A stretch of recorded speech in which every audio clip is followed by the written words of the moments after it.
In this battle, we are facing Drax 12309, and you can see that he has a pretty cool team right here. One of the first times I've actually seen a Heracross in a while, and we also have a shiny Mimikyu. Now, the rest of his team looks pretty standard for Pokemon Red Bronze. It's not that rare to see like a Cloyster or an Aegislash or even Groudon in the games that have it available because everybody loves to use their legendaries. So, anyways, of course, I wanted to start with Absol.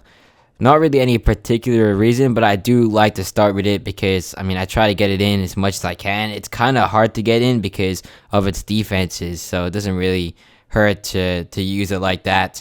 And also, this is not really an elite opponent. Typically, like if the opponent has a really high rank, I might battle them with a bit more caution. Although this guy was a bit more in the lower end, if I remember correctly, so I wasn't too concerned here. But that doesn't change the fact that he has some scary Pokemon like this Mimikyu right here. And Mimikyu is a Pokemon that can get out of hand if you don't deal with it early at least. Because, if it gets set up, it can be pretty deadly. But like, if you come prepared, it's pretty easy to shut down. So anyways, here I was going to start with the Toxic, because I wanted to put poison on that guy, so there's a bit more of like a timer in his lifespan. But it turns out he decides to switch into his Groudon, which is perfectly fine because Groudon is not gonna like this poisoning, and it was probably much better than going for Scald or Haze there, because those moves would not work against this Groudon. So anyways, here I wanted to go for a hard switch into Skarmory, because I'm expecting him to go for a ground move, and as I highlighted with my mouse, this has 30, so like worst case, I can get away with a bad prediction. If he goes for a fire type attack, I should be able to still survive. Although, I don't want to lose too much HP in my Skarmory too early, so I did also want to see like what kind of fire type move this guy is running. Hopefully it's not like Lava Plume, because that can be monstrous, or not even just Lava Plume. It can also hit pretty hard with just Fire Punch alone. So you gotta be pretty careful when you're facing Primal Groudon. So anyways, here he actually ends up switching out into Salamence, which is fine. And I'm thinking about switching out again, because if he goes right into Groudon, I really can't do anything to touch it anymore. So it wouldn't hurt to switch out right now in case he goes into his Groudons. He probably knows that would be a great switch in for this Toxapex, because Groudon basically completely invalidates it other than Toxic. It doesn't like the Toxic, but it basically comes in for free because Toxapex can't do anything to it, especially because of its ability. But anyways, here I go for a Haze in case he was going to go for a Dragon Dance, because if this was a Mega Salamence, I did not want that getting set up, and it was pretty much risk free. He goes for a Flamethrower. I don't know if he was predicting my Tangrowth or Sizer. Good thing I did not switch out right there actually, because if I went into most of my Pokemon, they would not like that Flamethrower right there.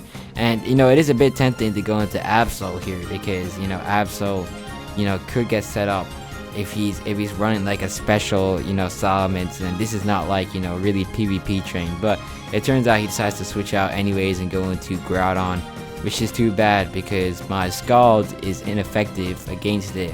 So now I decide to go into Toxapex in case he tries to go for like an Earthquake or Precipice Blades or any of that, and it turns out he does. It's actually pretty predictable. So now I am tempted to do something, although there's not very much I can do here other than try stalling him out. And it turns out that he probably doesn't even have a fire type attack, because you would think he would use it by now if he had one available. So I was going to take this opportunity to set up spikes, so every time he tries to switch in and switch out, it's going to affect him, because he's going to take some chip damage, and the poison damage should be racking up pretty good. Now unfortunately this game doesn't reveal that, but I know that for sure. Now here he actually goes for a rest, which is too bad. I actually wish he did not have that, because that shuts down all of my antics of using status against him. But one thing I can do right here is just shut him down with offensive power, because Absol should be able to tear a hole right through that Groudon. He decides to switch out and goes into Salamence here, which is unfortunate.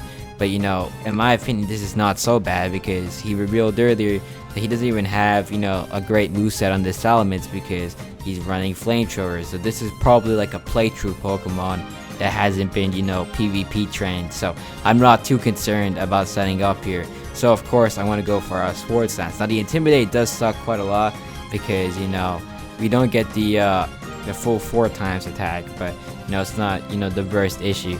So here of course I'm going to go for a Sword stance, and our attack is sharply boosted, and he reveals that he has Fly, and I was like, well, that's great, because that means I could just go for another Sword stance, and I'm confident I can take his Fly and survive, which I do, although that still is a huge amount of damage, especially considering that Fly isn't like an incredibly powerful move. So I guess it just reveals just how frail Absol actually is. Like, that is definitely the downside to using it. It's just so frail like that. And now he goes into his Mimikyu, which is too bad because on this specific Absol at this time, I didn't have Sucker Punch on it. So I couldn't really do anything except the fact that I was gonna go down right there. And even if I did hit him, he's still gonna have his disguise up. So that's that, and that's why of course I changed it out to Sucker Punch, because there's so many Pokemon like Mimikyu that can come in and shut down Absol. But the good thing is we do have the spikes up, so in case he had a Focus Sash, that's gonna be gone. So anyways, here I go for a U-turn because I'm expecting him to switch out, and if he doesn't, then I can always go into Volcarona out of the U-turn. So it's gonna be fine, and it does turn out he switches out into this Heracross right here, and that Heracross takes a huge amount of damage from the U-turn. It really isn't that bulky, contrary to expectations. So I go into Volcarona, of course, because this is the definitive good matchup against this guy, and I go right for the Flamethrower because if he switches out, I don't think it's gonna be an issue because Groudon is gonna take huge damage because of the sunlight. And if he stays in, he could probably one-shot this Volcarona, which I don't want, because Volcarona is going to be my key way of breaking through that Primal Groudon. So we are able to take care of the Heracross, and that's all great, because that Mega Pokemon can be pretty scary. I've never really seen anyone necessarily use Heracross in Pokemon Big Bronze PvP, although it is actually a considerably good one. It's 185 base attack, if I'm correct, and the skill link ability, which allows it to do some pretty high damage. Its main downside really is, the speed. So anyways, here he goes into Cloyster, and because I set up that layer of spikes, I'm actually really confident that Volcarona could probably one-shot this Cloyster right here. So that's exactly what I go for. I go for the Bug Buzz, and it is enough to take care of the Cloyster. And you just gotta consider, it doesn't really have the highest special defense.